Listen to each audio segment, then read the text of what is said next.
Silks శ్రీరస్తు శుభమస్తు sale ప్రతి 25,000 రూపాయల కొనుగోలుపై ఒక గోల్డ్ కాయిన్ ఉచితం.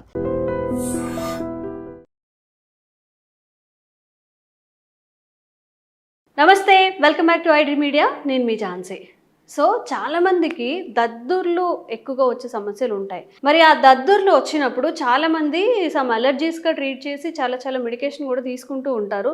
సమ్ ఫుడ్ని కూడా అవాయిడ్ చేయాలి, గోంగూర అలాంటివి ఏవైతే ఇచ్చింగ్ని క్రియేట్ చేస్తాయో అవి అవాయిడ్ చేయాలి అని చెప్తూ ఉంటారు. మరి ఆయుర్వేదంలో సహజ సిద్ధంగా మన ఇంట్లోనే తయారు చేసుకునేలాగా ఏదైనా చిట్కా ఉందో తెలుసుకుందాము. వంటింటి చిట్కాలకు కేర్ ఆఫ్ అడ్రస్ అయిన మధుసూదన్ శర్మ గారు మనతో ఉన్నారు. 35 ఏళ్ల ఆయుర్వేద వైద్య అనుభవాన్ని ఉపయోగించి ఈరోజు మనకు ఒక చిట్కా చెప్పబోతున్నారు. సో తప్పకుండా వీడియోని చివరి వరకు చూసే ప్రయత్నం అయితే చేయండి. నమస్తే సార్. నమస్తే. ఎలా ఉన్నారు సార్? బాగున్నానమ్మా. సార్, చాలా మందిలో ఈవెన్ ఒక వర్షాకాలంలో ఇలాంటివి ఎక్కువగా వస్తాయి, లేదా దోమలు కరిచినప్పుడు ఎక్కువగా వస్తాయని చెప్తూ ఉంటారు, లేదా ఏదైనా బ్లడ్ రిలేటెడ్ ఇష్యూస్ ఉన్నప్పుడు దద్దుర్లు వస్తూ ఉంటాయి. ఇక్కడ అంతా కానివ్వండి, వెనక భాగంలో, నడుము భాగంలో, ఈ చేతుల మీద చూడడానికి కూడా చాలా ఆడ్గా అనిపిస్తూ ఉంటుంది.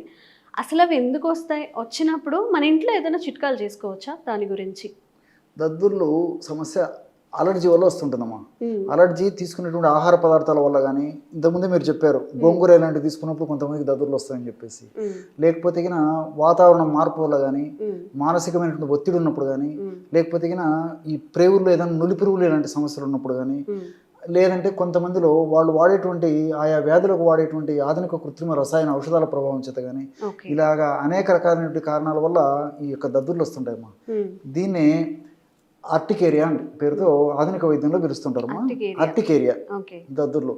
సో కొంతమందిలో ఏం జరుగుతుంటమ్మా, ముందు చర్మ భాగంలో దురద పెట్టిన తర్వాత ఎర్రగా దద్దుర్లా వచ్చేసి ఒక 10 నిమిషాలు, అరగంట, గంట సేపు వేధించి తగ్గిపోతుంటాయి. కొంతమందికి ముందు ఎర్రగా దద్దురు వచ్చేసి దద్దురు వచ్చిన తర్వాత దురద పెడుతుంటుంది. రకరకాలు ఉంటాయమ్మా.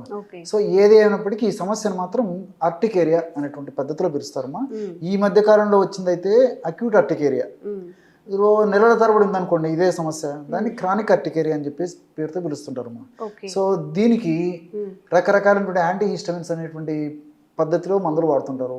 తప్పని పరిస్థితుల్లో మరి వైద్యులు వేరే గత్యంతరం లేక తప్పని పరిస్థితి మరి పేషెంట్కు పూర్తి ఇబ్బంది ఉండేటువంటి పరిస్థితుల్లో కొన్నాళ్ల పాటు వాళ్ళ పర్యవేక్షణలో స్టెరాయిడ్స్ కూడా సజెస్ట్ చేస్తుంటారు.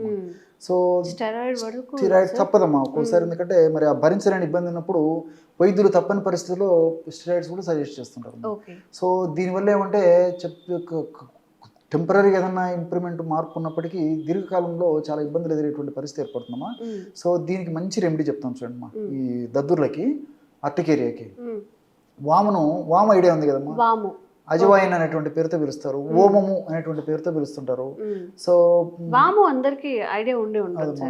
ముఖ్యంగా మామూలు ఈ కారాలు, జంతికలు చేసేప్పుడు వాము ఏదో అంటారు అరగకుండా అరిగేదానికి ఇప్పుడు మిరపకాయ బజ్జీలమ్మా, మిరపకాయ బజ్జీలు ఈ తయారు చేసేప్పుడు కొంత వాము ఇది యాడ్ చేస్తారు. ఎందుకంటే ఇవి డైజెస్టివ్ టైం ఎక్కువ తీసుకుంటాయి కాబట్టి సులభంగా జీర్ణమైన దానికోసం అని చెప్పేసి ఈ వామును యాడ్ చేస్తుంటారు. వాము బజ్జీలు అంటూ ఉంటారు. ఎగ్జాక్ట్లీ వాము బజ్జీలను కూడా సపరేట్ తయారు చేస్తుంటారు. సో దానికోసం అని చేస్తారమ్మా. సో ఈ దద్దులకు ఎలా వాడుకోవాలంటేమా, వామును వేయించేసేసి చూర్ణంలాగా తయారు చేసుకొని ఒక 50 గ్రామ్స్ వాము పొడి, 100 గ్రామ్స్ బెల్లం, దీనికి రెట్టింపమ్మా మీరు ఎంత తయారు చేసుకోవచ్చు. సో 50 గ్రామ్స్ వాము పొడి అయితే 100 గ్రామ్స్ బెల్లం. ఏ పద్ధతి అయినా రేషియో మాత్రం ఇది 1కి 2 భాగాలు. 1కి 2 భాగాలు బెల్లాన్ని తీసుకోవాలి. ఎంత వాము తీసుకుంటే అంత రెట్టింపు బెల్లం తీసుకోవాలి. సో వసతి ఉండి, అనుకూలత ఉండి, ఎలాంటి ఇబ్బందులు ఉండి, సౌకర్యాలన్నీ ఉంటే 2 వేసేసి రోట్లు వేసి మెత్తగా దంచేసేస్తే ముద్దలాగా తయారైపోతుంది. అలా వీలు కానటువంటి వాళ్ళు మిక్సీలైనా వేసుకోవచ్చు. ఎవరికి ఎలా వసతి ఉంటే అలా. సో ఆ విధంగా అంతా కలిపేసిన తర్వాత ఒక గాసీసాలో పెట్టుకున్నామా. ఉదయం పూట ఒక 1/2 టీ స్పూన్, ఒక 2.5 గ్రామ్స్, సాయంత్రం పూట ఒక 2.5 గ్రామ్స్ చప్పరించేసి మింగేయటమేమ్మా. చాలా ఆశ్చర్యపోతారమ్మా. ఎందుకంటే మా కుటుంబం నుంచి వచ్చినటువంటి ఈ యొక్క అనుభూత యోగం అమ్మా. మా పెద్దలందరూ కూడా ఆ రోజుల్లో మరి ఈ అలర్జీ ఉన్నటువంటి వాళ్ళు, ఈ విధంగా దద్దులు ఉన్నటువంటి వాళ్ళకు ఇదే సజెస్ట్ చేసేవాళ్ళు. వేరే ఔషధాలు లేకుండా కూడా చాలా మందికి కేవలం ఈ వాము బెల్లం కలిపి వాడుకోవడం వల్ల కూడా చాలా మంది తగ్గిపోయిందమ్మా. సో మీరు మంచి ప్రశ్న అడిగారు. నాకు మా పెద్దల అనుభూత యోగం ఇప్పుడు గుర్తొచ్చి నేను చెప్తున్నానమ్మా. ఓకే, ఏ టైంలో తీసుకోవాలి సార్? డేకి ఎన్నిసార్లు తీసుకోవాలి? రోజు ఎన్ని మంత్స్ తీసుకోవాలి? రోజు 2 సార్లు తీసుకోవాలి. తీసుకోవాలమ్మా. రోజు 2 సార్లు తీసుకోవాలి. వీలైతే పొద్దున్నే పరిగెడుపున ఒకసారి, సాయంత్రం 5 నుంచి 7 గంటల మధ్యలో ఒకసారి తీసుకోవాలి. కొంతమందికి కాఫీలు, టీలు, లేకపోతే పాలు తాగడం ఇట్లా అలవాటు ఉన్నటువంటి వాళ్ళు అయితే ఆహారానికి ఒక అరగంట ముందు తీసుకోవచ్చమ్మా. ఉదయం పూట కానీ రాత్రి పూట కానీ ఆహారానికి ఒక అరగంట ముందు. సో ఉదయం రాత్రి తీసుకోవాలి. ఇది కూడా ఏమంటే మ్యాక్సిమం అంటే నాళ్ళ పాటు ఒక 2 వీక్స్ 3 వీక్స్ వాడేసి ఆపేసేయాలమ్మా. అంటే ఆపేసేయాలంటే కొద్దిగా గ్యాప్ ఇవ్వాలి. ఎందుకంటే కంటిన్యూ నెలల తరబడి వాడడం వల్ల ఏం జరుగుతుంటమ్మా, ఈ వాములో ఉన్నటువంటి కొన్ని రకమైన ప్రత్యేకమైనటువంటి ఈ యొక్క కెమికల్స్ వల్ల స్కిన్ డ్రై అయ్యేటువంటి అవకాశం ఉంటుందమ్మా కొంతమందిలో. అందరికి ఉండదు. ఒక 100 మంది పేషెంట్లో ఒక 5 మంది 6 మంది 7 మందిలో ఇట్లా ఉండేటువంటి అవకాశం ఉంటుంది. కాబట్టి ముందు జాగ్రత్తగా చర్యగా మేము చెప్పడం అట్లా చెప్తుంటాము. ఆల్రెడీ బెల్లం కూడా ఉంది కాబట్టి ప్రాబ్లం ఉండదు. రేర్గా మాత్రం ఒక్కోసారి చర్మం పొడి పడుతుందమ్మా. 3 వారాలు 4 వారాల కంటే ఎక్కువ పడినటువంటి వాళ్ళలో. అలాంటి వాళ్ళు ఒక వారం 10 రోజులు వ్యవధి ఇచ్చేసి అవసరాన్ని బట్టి మళ్ళీ వాడుకోవచ్చు. సార్ వాము వల్ల ఓన్లీ ఇదే కాకుండా ఇంకెలాంటి బెనిఫిట్స్ ఉంటాయి మనం ఎక్కువగా వాముని తీసుకుంటూ ఉండడం వల్ల? చాలా చాలా బెనిఫిట్స్ ఉన్నాయమ్మా. నిజంగా వాము గురించి దాదాపు ఒక 30-40 ఫార్ములా చెప్పొచ్చమ్మా. 30-40 ఎక్కువనే చెప్పుకోవచ్చమ్మా. మనం దైనందిన జీవితంలో ఎదుర్కొనేటువంటి అనేక రకాలైనటువంటి ఈ హెల్త్ ప్రాబ్లమ్స్ కి వాము చక్కటి ఔషధం. అందుకే మీరు అడిగేసరికి చాలా చాలా గుర్తొస్తున్నాయమ్మా నాకు. వామును సంస్కృతంలో యవాని అనేటువంటి పేరుతో పిలుస్తారమ్మా. ఏక యవాని శతమన్న పాచనం. ఒక్క వాము గింజ 100 అన్నం మెతుకులను జీర్ణం చేసేటువంటి శక్తి ఉందంటమ్మా. ఆశ్చర్యపోతారు. అందుకే ఇప్పుడు మిరపకాయ బజ్జీలు, వాము బజ్జీల్లో, జంతికల తయారీలో వామేయడానికి కారణం అదేమ్మా. వాముకు అంత శక్తి ఉందన్నమాట. కొన్ని ఆహార పదార్థాల వంటకాల తయారీలో కూడా వామును వేసేటువంటి సాంప్రదాయం మన పెద్దల నుంచి వస్తుందన్నమాట. సో బాగా ఆకలి ఎందుకు చెప్తాను చూడమ్మా. ఎన్నెన్ని సిరప్స్ 100లు ఖర్చు పెడుతుంటారు, రకరకాల ప్రయత్నం చేస్తుంటారు. వాళ్ళకేమో కట్టు కదలకుండా ఆకలి కాదు. అన్ని ఉన్న అంగట్లో ఏదో సామెత ఉంది కదమ్మా. అన్ని అవకాశాలు ఉండి తినడానికి అవకాశాలు ఉన్నా ఆకలి కాకపోతే ఏం చేస్తారు? అన్ని ఉన్నా వాళ్ళు నోట్లో శని చెప్తారు కదమ్మా. సో తినడానికి లేనప్పుడు ఏం చేస్తాం? బాగా ఆకలి అవుతాయి కదమ్మా. సో ఆకలి ఏదానికి చెప్తా చూడమ్మా. సో వాము పొడి ఒక 100 గ్రాములు తీసుకోవాలి. సో 25 గ్రామ్స్ సాల్ట్, ఉప్పమ్మ అంతే. బాగా 2 కలిపేసేసుకుని అంతేమ్మా. ఎవరన్నా ఉంటే కూడా మీరు సలహా ఇచ్చి చూడండి. సో బాగా కలిపేసేస్తే బాగా సువాసన భరితమైనటువంటి మంచి మనం పొడి ఏదో ఇళ్ళలో చేస్తారు కదమ్మా, మిక్సీలో పట్టేసేస్తే బ్రహ్మాండమైన సువాసన భరితమైన పౌడర్ తయారవుతుందమ్మా. అసలు వడ్డిస్తుంటేనే అంత వాసన వస్తుంటుంది. ఆ స్మెల్కే తినాలనిపిస్తుందమ్మా. దాని శక్తి అట్లా, దాంట్లో ఉన్నటువంటి గుణాలు అట్లాంటివి. సో 2 కలిపేసేసి ఒక గాజు సీసాలో నిల్వ ఉంచుకున్నామా. రోజు 2 టైమ్స్ ఆహారం తీసుకున్నప్పుడు ఏం చేయాలంటే మొదటి ముద్దలో ఒక 1/2 టీ స్పూన్ పౌడర్ అన్నంలో కలుపుకొని తినేసేయాలి. మంచి నెయ్యి దొరికితే ఫస్ట్ ముద్దలో కలుపుకోవాలి. నైట్ కూడా అంతేమ్మా. సో కొంతమంది ఈ రోజుల్లో రాత్రిపూట అన్నం తినేటువంటి అలవాటు కూడా లేనటువంటి పరిస్థితి కాబట్టి వాళ్ళు ఏదైనా ఈ పుల్కాలు కానీ చపాతీలు కానీ రోటీలు కానీ చేసుకున్నప్పుడు దాంతో జస్ట్ నంచుకొని తీసుకోవచ్చు. సో అట్లా తీసుకోవడం వల్ల కూడా విపరీతమైన ఆకలి అవుతుందమ్మా. లోపల యాసిడ్ ప్రొడక్షన్స్ కానీ తర్వాత ఎంజైమ్స్ ప్రొడక్షన్ కానీ బాగా జరిగేసేసి ఆకలి బాగా అవుతుంది. తీసుకున్నటువంటి ఆహారం కూడా త్వరగా జీర్ణం అవుతుందమ్మా. మళ్ళీ ఆకలి వచ్చేటువంటి పరిస్థితి ఏర్పడుతుంది. మోషన్ ఫ్రీగా అవుతుంది. ప్రేగుల కదలికలు బాగా జరుగుతాయి. వాము వల్ల ఈ నొప్పులు కూడా తగ్గిపోతాయమ్మా. మల్టిపుల్ బెనిఫిట్స్ ఉంటాయి. సో వీళ్ళకి ఏమంటే ఫుడ్ తినరు ఆకలి ఉన్నదని చెప్పేసి. దీనితోడు ఒళ్ళు నొప్పులు, నీరసము, నిస్త్రణ ఉంటాయమ్మా. సో ఈ వాము వాడుకోవడం వల్ల అవి కూడా తగ్గిపోతాయి. అది ఆయుర్వేదం యొక్క ప్రకృతిలో మనకు లభించేటువంటి ఔషధాల యొక్క ప్రత్యేకత. ఓకే సార్, మనం అరిగిస్తుంది అని మాట్లాడుకుంటున్నాం కాబట్టి కొంతమంది ఏంటంటే మనం ఇప్పుడు శనగపిండిలో యూజ్ చేస్తామని చెప్తున్నారు. శనగపిండి రిలేటెడ్ తిన్నప్పుడు కొంచెం ఎక్కువగా ఫర్ట్ చేస్తూ ఉంటారు కదా, అంటే లైక్ అపాన వాయువు అంటారు. ఈ బాంబులు వేయడం, పిత్తడం లాంటివి ఎక్కువగా చేసే వాళ్ళకి ఏమైనా రిలేటెడ్ దీన్ని ఉపయోగించి అదేమైనా కంట్రోల్ చేయొచ్చా? అసలు మనం అది కరెక్టేనా? ఈ ఎక్కువ సార్లు బాంబులు వేసే వాళ్ళని స్టాప్ చేయడం అనేది కుదురుతుందా? షూర్ అమ్మా. వాళ్ళు ఏం చేయాలంటమ్మా, నేను చెప్పినటువంటి ఔషధాన్ని వాడుకుంటూ వాటర్ బాగా తీసుకోవాలమ్మా. ప్లెంటీ ఆఫ్ వాటర్ తీసుకుంటూ నేను చెప్పినటువంటి పద్ధతిలో ఔషధాలు వాడుతూ కాఫీ టీలు స్ట్రాంగ్గా కాకుండా లైట్గా ఉండేటువంటి పద్ధతిలో లిమిటెడ్గా తీసుకుంటే సరిపోతుంది. మరి స్ట్రాంగ్గా కూడా తీసుకోకూడదు.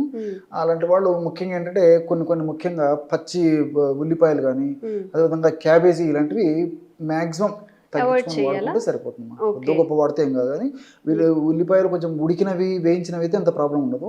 పచ్చివి తీసుకుంటే కొంచెం ప్రాబ్లం వస్తుంది.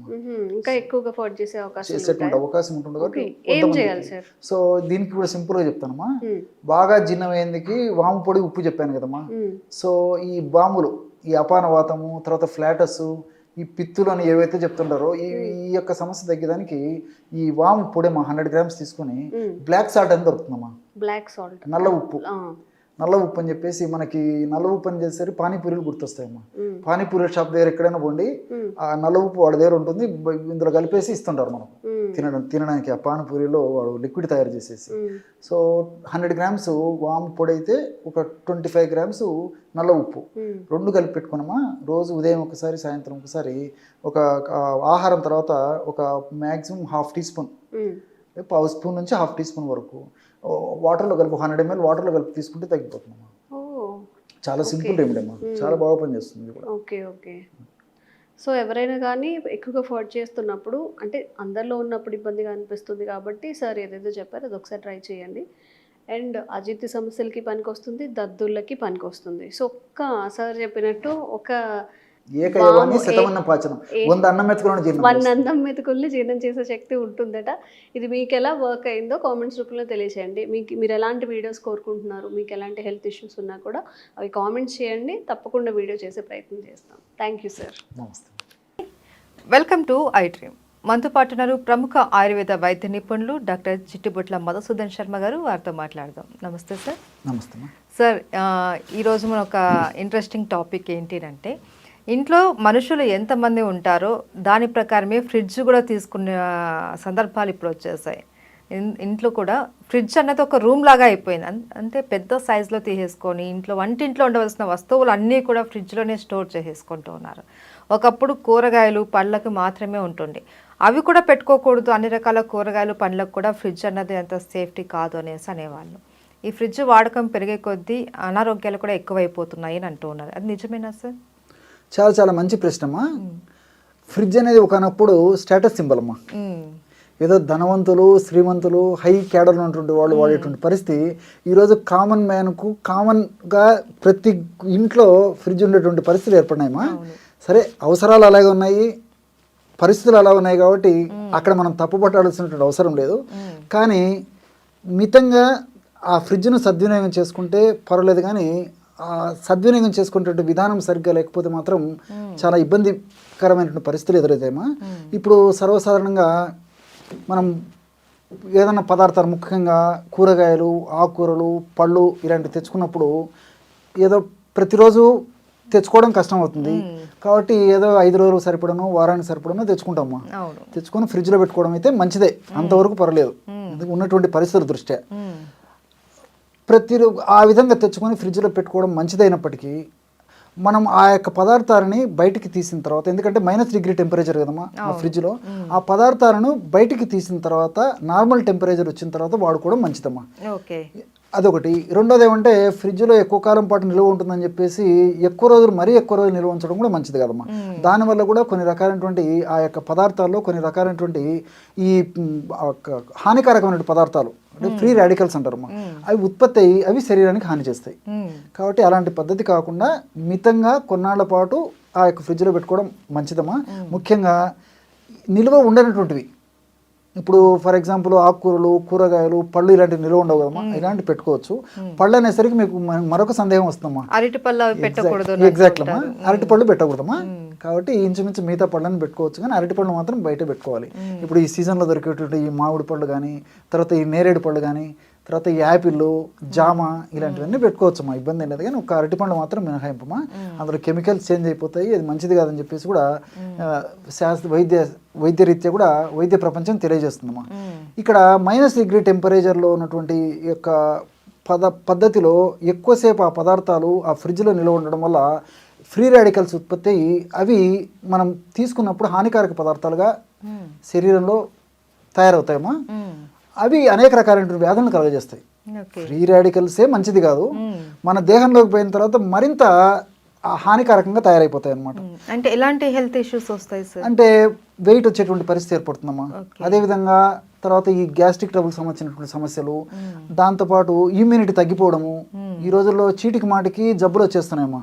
రెసిస్టెన్స్ పవర్ తక్కువ ఉండడం వల్లనే ఆ రకమైన సమస్యలు వస్తున్నాయి. గ్యాస్ట్రిక్ ట్రబుల్ సమస్య వస్తుంది. అదేవిధంగా వెయిట్ పెరిగేటువంటి పరిస్థితి, అంటే ఒబెసిటీ ఇలాంటి పరిస్థితులు వస్తున్నాయేమో, హార్మోనల్ డిస్టర్బెన్సెస్ జరుగుతున్నాయేమో. అదేవిధంగా పరోక్షంగా ఇన్ఫెర్టిలిటీ కూడా ఈ ఫ్రిడ్జ్లో ఉన్నటువంటి పదార్థాలు ఎక్కువ వాడడం కారణమవుతుందమ్మా. ఓకే. రెండోది ఏంటంటే ఈ ఫ్రిడ్జ్లో పెట్టినటువంటి పదార్థాలు నాణ్యానికి ఒకవైపు అయితే సర్వసాధారణంగా ఫ్రిడ్జ్లో పెట్టినటువంటి నీళ్లను ఆ చల్లగా ఉన్నప్పుడే చాలామంది తాగేటువంటి పరిస్థితి ఏర్పడుతుంది. అది ఏమాత్రం మంచిది కాదు, ఆమదాయకం కాదు, క్షేమదాయకం అంతకన్నా కాదమ్మా. సో ఆ విధంగా ఫ్రిడ్జ్లో పెట్టినటువంటి వాటర్ను బయటికి తీసిన తర్వాత నార్మల్ టెంపరేచర్కి వచ్చిన తర్వాత తీసుకోవాలమ్మా. అలా కాకుండా చల్లనీళ్ళు తాగడం వల్ల ఏమవుతుందంటే మన బాడీలో ఒక స్టేజ్లో టెంపరేచర్ మెయింటైన్ అవుతుందమ్మా. సే ఫర్ ఎగ్జాంపుల్ 36 ఆర్ 98.4, 98.2 ఈ లెవెల్లో కడుపు భాగంలో కూడా ఎప్పుడైతే ఈ యొక్క చల్లని నీళ్ళని మనం తాగుతామో అప్పుడు ఆ చల్లని నీళ్ళని నార్మల్ టెంపరేచర్కి అంటే ఆ యొక్క బాడీ టెంపరేచర్ తీసుకోవడానికి దేహానికి ఎక్కువ కష్టపడాల్సి వస్తుందమ్మా, ఎనర్జీ వేస్ట్ అయిపోతుందమ్మా. సో అది మంచిది కాదు. రెండోది అంటే ఆ నీళ్ళతో పాటు ఇతర ఆహార పదార్థాలు కూడా తీసుకున్నప్పుడు కూడా అవి జీర్ణ ప్రక్రియ త్వరగా జరగకుండా పులిసిపోవడం కానీ, ఆహార పదార్థాల్లో ఇతర హానికారకమైన రసాయన పదార్థాలు ఉత్పత్తి కావడం కానీ జీర్ణమయ్యే సమయంలో అలాంటివన్నీ జరుగుతుంటాయి. అదేవిధంగా మోషన్ కూడా సరిగ్గా ఫ్రీగా కాకపోయేటువంటి పరిస్థితి, అంటే మలబద్ధకం, కాన్స్టిపేషన్ వచ్చేటువంటి పరిస్థితి ఏర్పడుతుంటుందమ్మా. కాబట్టి ఆ ఫ్రిడ్జ్లో ఉన్నటువంటి పదార్థాలను తప్పని పరిస్థితుల్లో ఫ్రిడ్జ్లో పెట్టినప్పటికీ అది కొన్నాళ్ళ పాటేమో, ఎక్కువ రోజులు పనికిరాదు. బయటికి తీసిన తర్వాత నార్మల్ టెంపరేచర్కి వచ్చిన తర్వాతనే మనం వాటితో ఆహారం ఈ యొక్క వెజిటబుల్స్ కానీ తర్వాత ఈ పళ్ళు కానీ ఆకుకూరలు ఏమైనా కట్ చేసి తీసుకోవడం, వండడం ఏదో ఒకటి చేసుకోవచ్చుమా. కాబట్టి ఆ చల్లదనంతో పద్ధతిలో ఈవెన్ తినడం కూడా మంచిది కదమ్మా. ఇప్పుడు ఈ పళ్ళు ఫ్రిడ్జ్లో పెట్టి తీసి వెంటనే తింటుంటారు, అది కూడా మంచిది కాదు. కాబట్టి నార్మల్ టెంపరేచర్కి వచ్చిన తర్వాత తీసుకోవచ్చుమా. ఇప్పుడు నాకు ఈ విధంగా మీరు అడిగేసరికి నాకు మరొక ఇది కూడా గుర్తొస్తుందమ్మా. చాలా మంది ఫ్రిడ్జ్ లో పెట్టినటువంటి పెరుగు తీసుకుంటుంటారు. అవును, చల్లగా ఉంటుంది, చాలా హ్యాపీగా ఉంటుంది, కంఫర్టబుల్గా ఉంటుంది అని చెప్పేసి అది మంచిది కదమ్మా.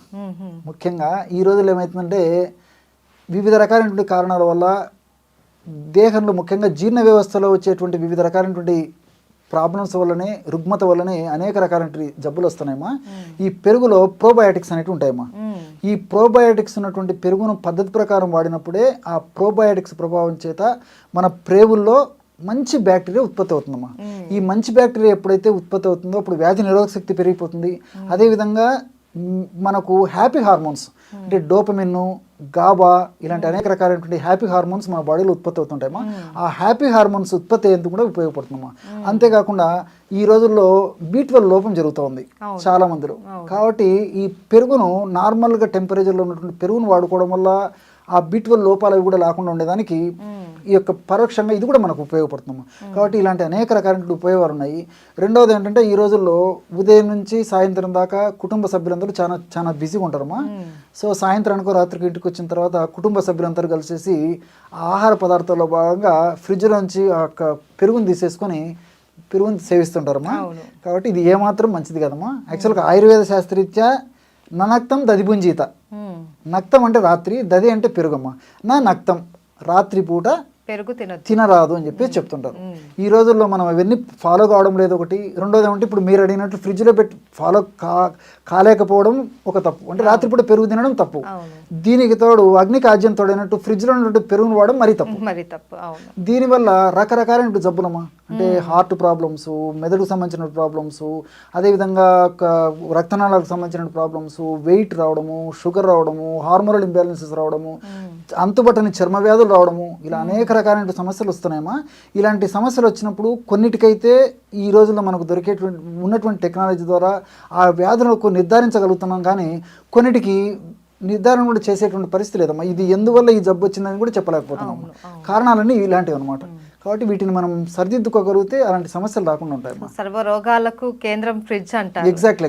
సో దాంట్లో మనం ఎలా వాడుకోవాలి అన్నది కూడా ఒక పద్ధతి ఉంది. ఒకవేళ మనకు ఇప్పటి రోజుల్లో ఫ్రిడ్జ్ అన్నది ప్రతి ఒక్కరికి ఎంతో అవసరమైన వస్తువు. సో అందులో పెట్టుకున్న కూరగాయలు కావచ్చు, పండ్లు కావచ్చు, ఏవైనా డైరెక్ట్గా యూజ్ చేయకుండా వాటిని నార్మల్ టెంపరేచర్ వరకు వచ్చేంత వరకు వెయిట్ చేసి దాన్ని వాడుకుంటే ఎటువంటి ఇబ్బంది ఉండదు. అండ్ పళ్ళకు వచ్చేసరికి అరటి పండు లాంటివి, అండ్ కూరగాయల విషయంలో వచ్చేసరికి టమాటా లాంటివి అలాంటివి పెట్టకూడదు అనేసి, దుంపలు అలాంటివి ఫ్రిడ్జ్ లో పెట్టకుండా వాడుకుంటే మంచిది.